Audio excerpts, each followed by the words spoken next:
జనని జన్మభూమిని స్వర్గమన్నదొక కవికులం.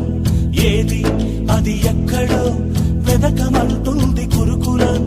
గుండె పిండుకొని తాగిన గుప్పెడు పాల గురుతులేనప్పుడు పోత పాల సీసాల కోసమై పరుగులాటలే ఎప్పుడు. So that what you say? I love my India, loving Mother India. You too love India, do love Mother India.